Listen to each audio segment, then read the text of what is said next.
Meu nome é Matheus Oliveira da Silveira, autor do podcast.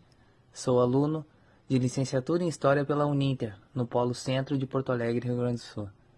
O título do meu podcast é A Hiperinflação por Outra Perspectiva. Irei entrevistar meu pai, uma testemunha que presenciou esse contexto histórico na década de 80.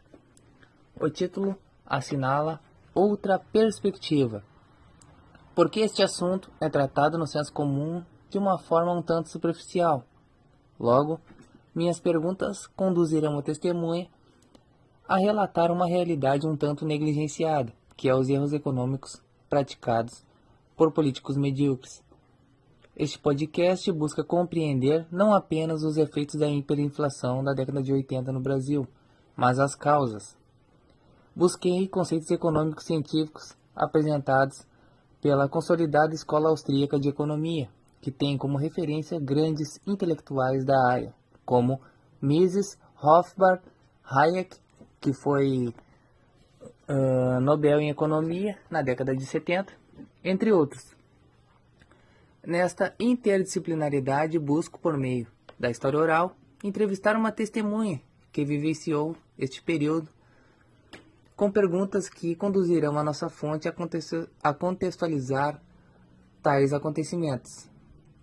O contexto histórico, ao tratarmos da hiperinflação da década de 80, precisamos compreender as origens deste fenômeno, que podemos notar os primeiros sintomas desde a era Vargas, com o aumento do Estado e de seus custos para promover a máquina pública. Porém, temos os grandes picos nas décadas de 70 e 80. Enfim, de maneira análoga, irei simplificar a hiperinflação, que é uma doença ocasionada diretamente pelo uso de duas drogas, alta dívida da máquina pública e, para arcar com essas dívidas, imprimir dinheiro para que se possa pagar. Mas se fosse só isso, seria muito fácil. Quando se imprime mais dinheiro, ocorre uma crise monetária. O dinheiro do país passa a valer menos em comparação às outras moedas. Consequentemente, todos os produtos ficam mais caros, ocasionando na hiperinflação.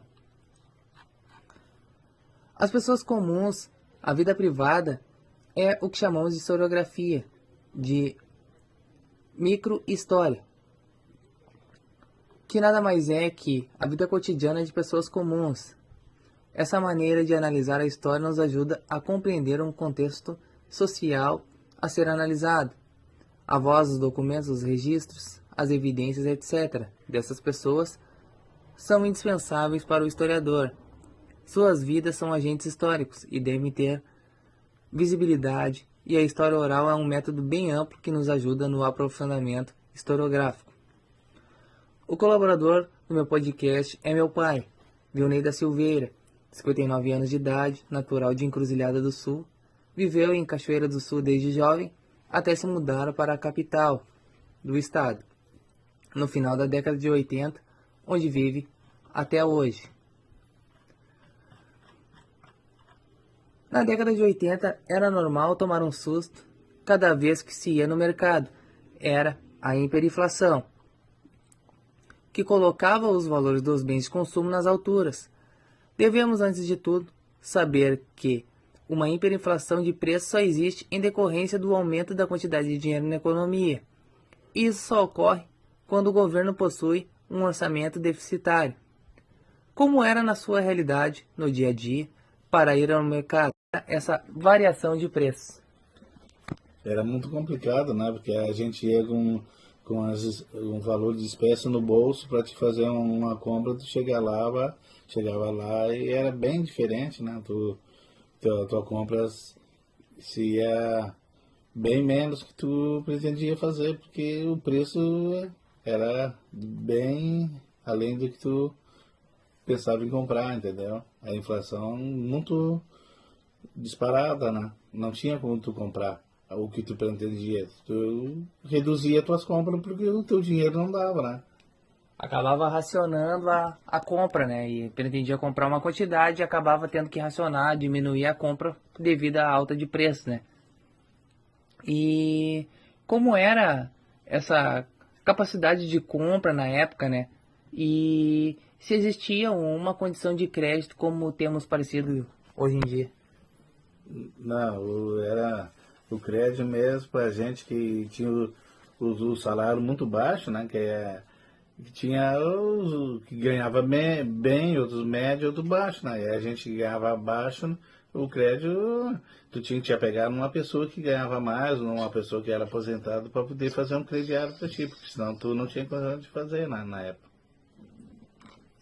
E sabemos que, segundo a agência do próprio Senado, na década de 80 e no início da década de 90, o Brasil chegou a ter 2.500% de inflação ao ano. Tivemos várias mudanças monetárias nesse período, cruzeiro, cruzado, cruzado segundo e etc. Como era para não se perder na mudança de moeda, sendo que cada mudança se tinha um valor diferente da moeda anterior, né? E como isso se aplicava na prática do dia a dia, sendo que tivemos inúmeras políticas de congelamento de preços, que é a causa principal, junto com a inflação, no desabastecimento de bens de consumo. Essa troca de moeda trabalhava bastante, porque tu trabalhava no comércio, né? Tu trabalha numa distribuidora de combustível ali, aí até mesmo os valores que botavam na bomba, a moeda que tu recebia do cliente, tu te atrapalhava, tu tinha para fazer, tu trabalhar com a moeda, fazer o troco, entendeu? Aí ficava muito complicado. A moeda em 3 anos, em 3 vezes trocou em seguida a moeda, entendeu? Aí a penúltima moeda tu pegava um valor bem baixo, tu pegava um monte de espécies de dinheiro. E quando entrou o real ali, tu pegava duas espécies, era aquele valor que era bem grande, essa, que era de quantidade, entendeu? Daí tu tinha que ser orientado pelo patrão, tudo ali, pra te não estar atrapalhando no dinheiro, entendeu? E o desabastecimento de produtos acontecia bastante devido ao congelamento de preços? Muito, bastante mesmo, porque tu tinha que ir para os mercados, abrir 8 horas, tu tinha que ir para as frentes dos mercados 7 horas da manhã, para te ser os primeiros da fila para te conseguir os produtos, que aí os produtos acabavam rapidinho, né? Porque esse de si que acabava os produtos, mas os produtos era escondido, coisa assim, para outro dia remarcar, vender com outros valores, entendeu? Uhum, mas acontecia, tipo, de alguns produtos ficarem escassos ou até mesmo deixarem de ser vendidos nessa situação? Ah, sim, isso aí não tem dúvida que acontecia isso aí. Uma prolongada inflação desequilibra e desorganiza a estrutura produtiva da economia. A produção e o emprego são severamente afetados, né? E os investimentos ficam cada vez mais insustentáveis, gerando prejuízos, desperdícios de recursos escassos e maior desemprego. Essa é uma perspectiva que não pode ficar oculta. O Estado brasileiro, enquanto instituição, fez e segue fazendo o que faz de melhor, prejudicar o próprio povo que o financia.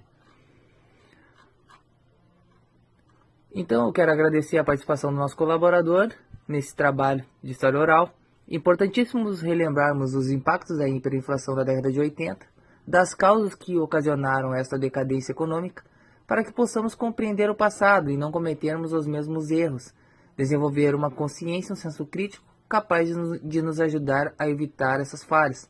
Agradeço aos ouvintes e espero que a hiperinflação, por outra perspectiva, tenha sido esclarecedor sobre o tema proposto. Muito obrigado.